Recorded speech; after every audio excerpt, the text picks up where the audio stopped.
The city sets the pace. What is thought and said in today's city will shape tomorrow's world. And to city dwellers, now approaching 1/3 of mankind, the city is the world.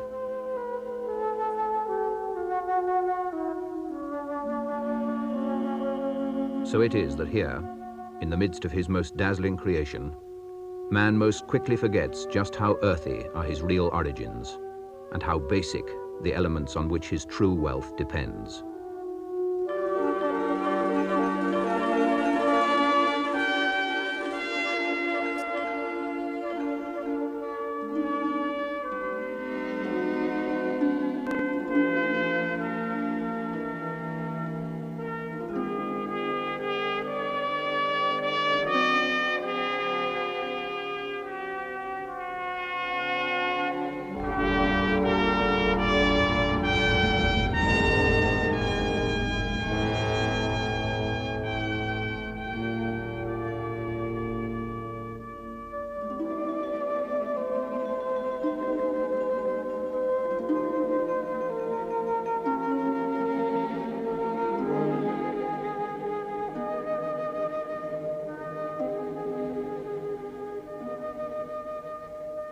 Sunlight, water, air, soil, and the leaf.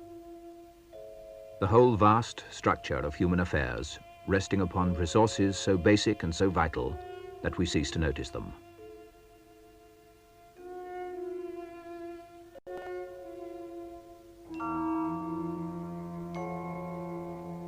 Food links all living things.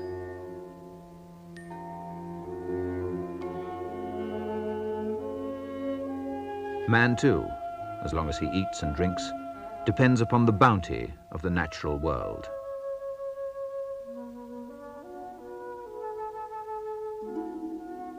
The endless harvest, based upon the endless natural cycle of inexhaustible sun and regenerating air, self-renewing soil and indestructible water.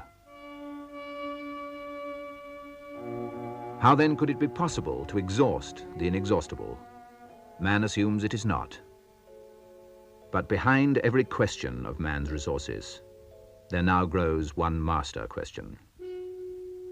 People. 3,000 million of them.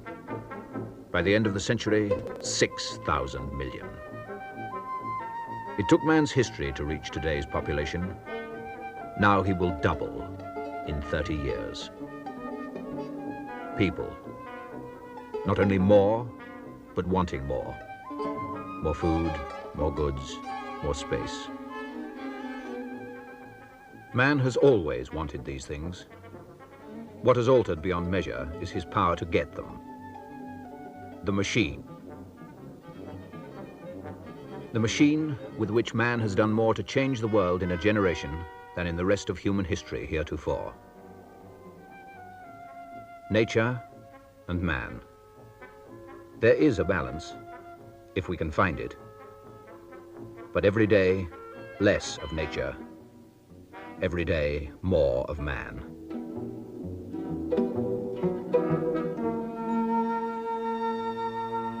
This is the shadow of progress. The sum of the world's water remains constant. Water cannot be depleted, but its purity can. And so can its usefulness.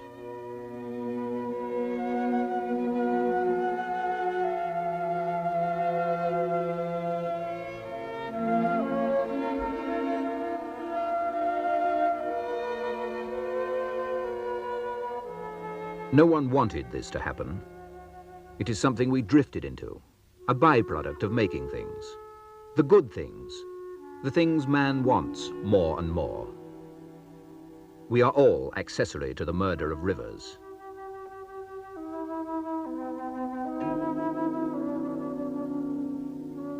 And so we have created a paradox, a scarcity, not of water, but of usable water. An inexhaustible resource in short supply.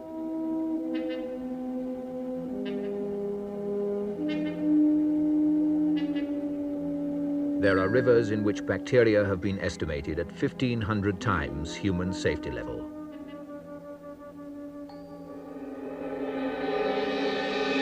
Rivers which must be continuously dredged of man-made wastes to keep them navigable.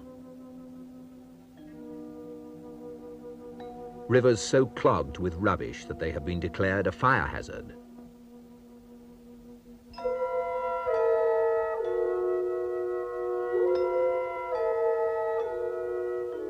The sky, too, is everyone's sewer. This is the great airlift, thousands of tons of daily rubbish on a free ride.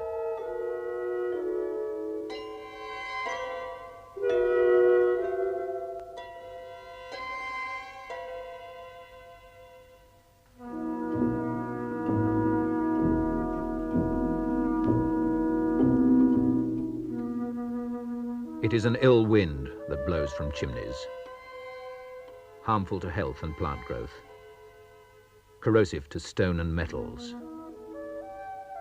veiling the sunlight, casting a shadow upon the quality of modern living. And though some chimneys are gradually responding to abatement, other, newer sources are growing.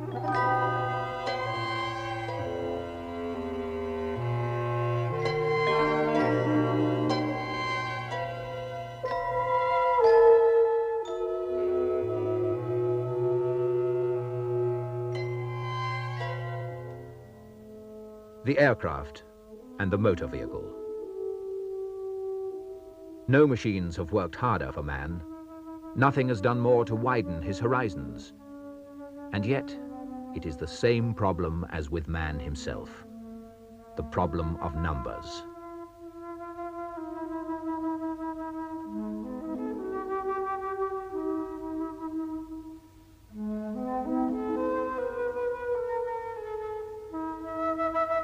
In Western Europe, 1 car per family. In America, approaching parity with people. And still, everywhere, growing.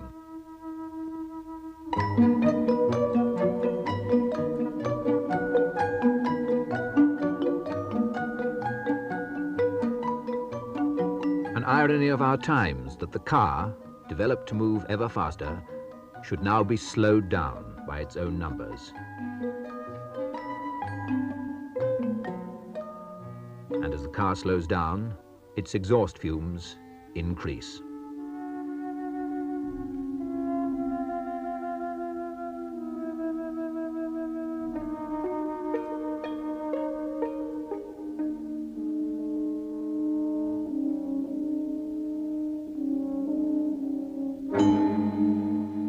Photochemical smog, a warm climate phenomenon. Oxides of nitrogen and hydrocarbons, ill met by sunlight. And ice fog, again, no more harmful than normal exhaust emissions, though a bigger nuisance.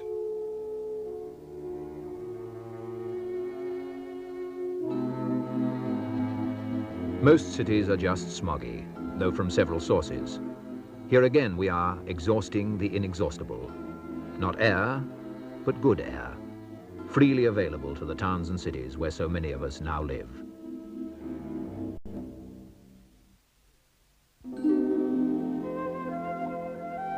Lakes have one special problem. Fertilizers are made to grow crops. Washed into the lake, they grow weed. Household and industrial chemicals speed the growth. Lake shores become strands of slime. Only the weed thrives.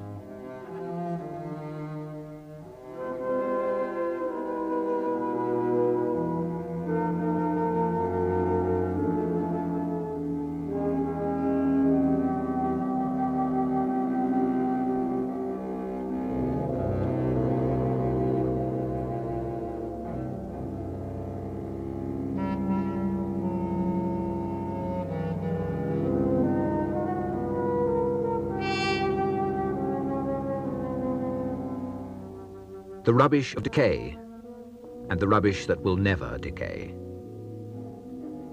The driftwood of our time.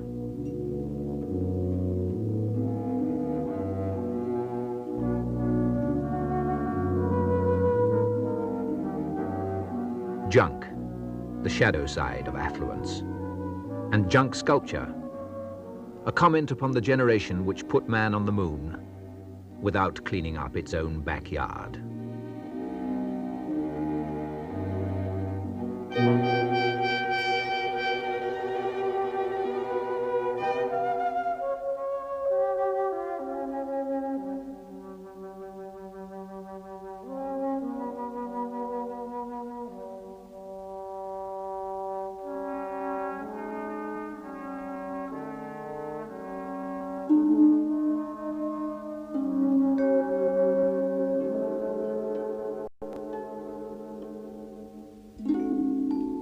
Every day, less soil for crops.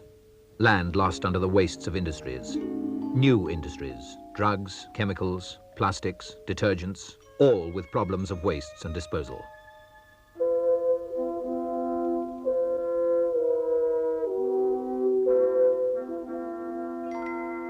Mining, with its centuries of spoil heaps, spreading still. Its long legacy of dereliction and abandonment.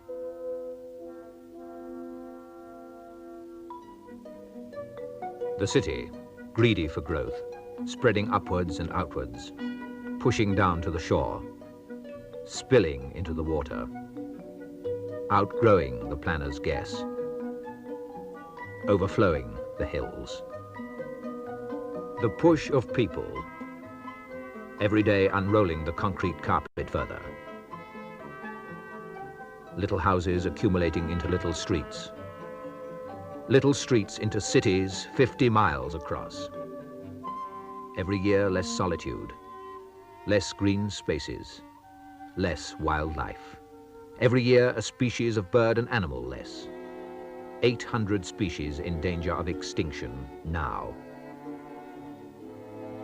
And while birds and animals which present no threat to man diminish, another, sometimes less friendly life form persists. The insects and other small creatures, with a capacity for reproduction which only a computer can comprehend. They are tough, they are voracious, and they are many.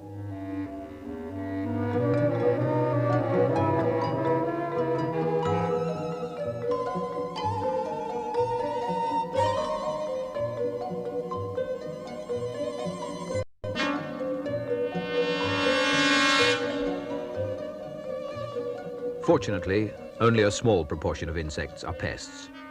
Furthermore, birds and animals eat them, and they prey on each other. And finally, each species is limited by its food supply.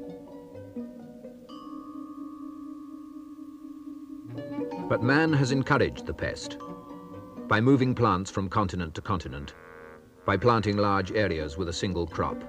Man has provided an abundant food supply. The pest can now become a plague.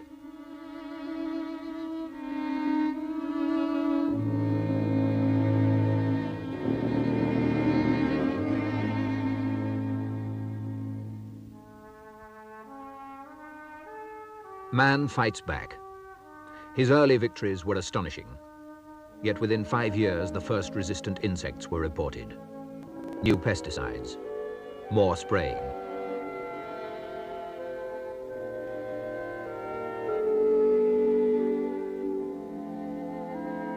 But now a second problem began to emerge. In terms of human hunger, we were gaining. But in terms of harm to wildlife, we were losing. In the fight for more food and less disease, pesticides have saved human lives out of all proportion to observable health damage. The balance is still in our favor. But food links all living things. And the lesson we are now learning is that harm to another part of the web of life is something man himself cannot afford to ignore.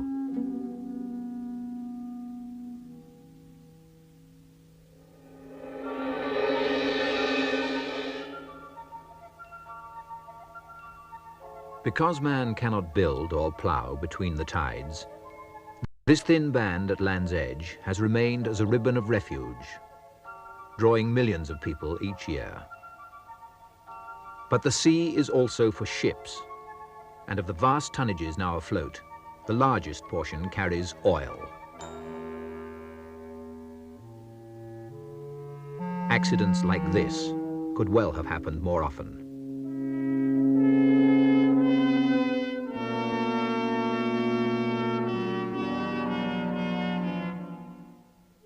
Now we face a future of more and bigger tankers, an increase in dangerous cargoes of all types, and the threat to our coastlines occupies the thoughts of many men. In the world at large, there is at last a growing concern about man's environmental mess. Here are a few steps on the long road to remedy.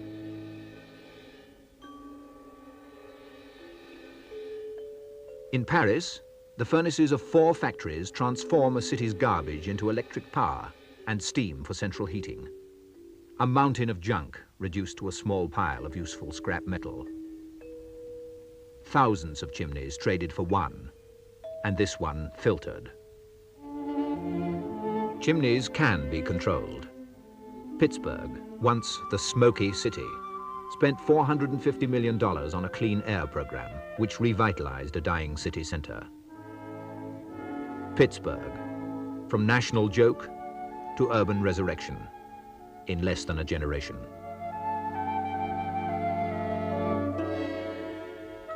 There is concern about health, about water and soil quality, about chimneys and exhaust emissions.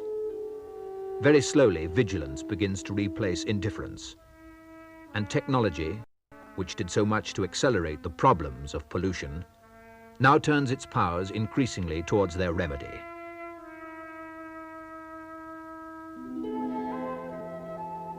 In the Ruhr, water quality is regionally controlled. In one instance, a single sealed stream takes the wastes of a large industrial and urban area.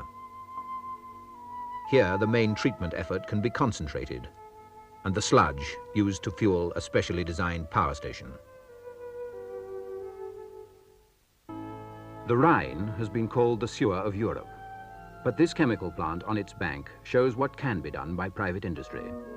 Here, massive treatment works will ensure that water returns to the river far purer than it was drawn out. To do this kind of thing costs millions. Not to do it would cost us our rivers. The complexity of all pollution problems is exemplified by Lake Erie. It involves 25 polluted rivers and the sewage of 9 million people, 118 towns and 146 industries, in 5 US states and 1 Canadian province. Who then is responsible? And what is each one's share of the responsibility? Nevertheless, the Erie problem is in hand. A concerted $1.25 billion program to return the most polluted of North America's Great Lakes to full health and usefulness.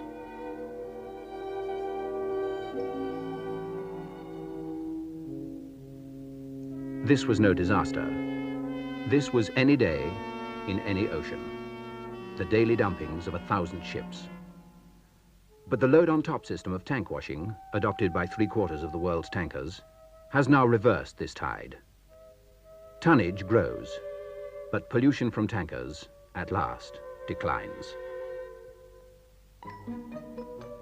Research by almost every car manufacturer and oil company in the world. Research for performance and efficiency. Now joined by a new objective, the smog-free car. In absolute terms, perhaps unattainable. In practice, attainable to a large degree. Much has been attained already. Every year brings more money and more resources to the fight. The Wigan Alps, one of several projects to restore Britain's derelict areas. In a few years, there will be ski slopes here, woods to walk in, lakes to picnic by. But better than restoration is prevention. Industry can be sited obtrusively or unobtrusively. What cannot be hidden by contour or camouflage can be screened by trees. Industrial landscaping California style. Man-made islands masking oil installations with screens and palm trees. Beneath is an offshore oil field. Each dummy apartment building houses a drilling derrick.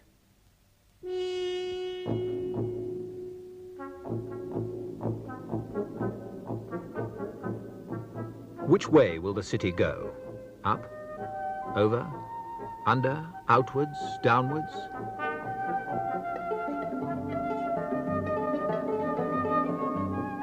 Whatever happens, unless we are prepared to pay for better ways of speeding urban traffic, the city and the motor car are going to die on each other's sword points.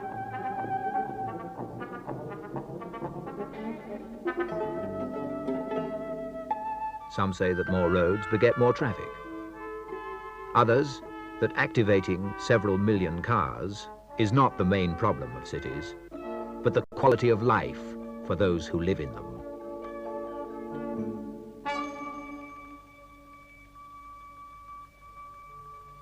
The quality of life. There is a balance somewhere, if we can find it. We have long ago lost Eden, but we need not live in a wrecker's yard. It is time to clean up and time to pay for it. Time to accept that the free ride is over. Not long ago, the world was big and people few. Our resources of air, water, and soil seemed beyond all danger. Quite suddenly, the world seems small, and people many. Nothing is inexhaustible, and no harvest is endless. There is no staying technology's tide. Industrial progress brings problems, but answers too. Cleaner fuels, softer detergents, safer insecticides. In due course, we will have answers to all the technical problems of environment. But technology alone, without some much more widespread change of heart, cannot banish this shadow of progress. In the end, it is up to people. We can have a cleaner world if we are willing to pay for it.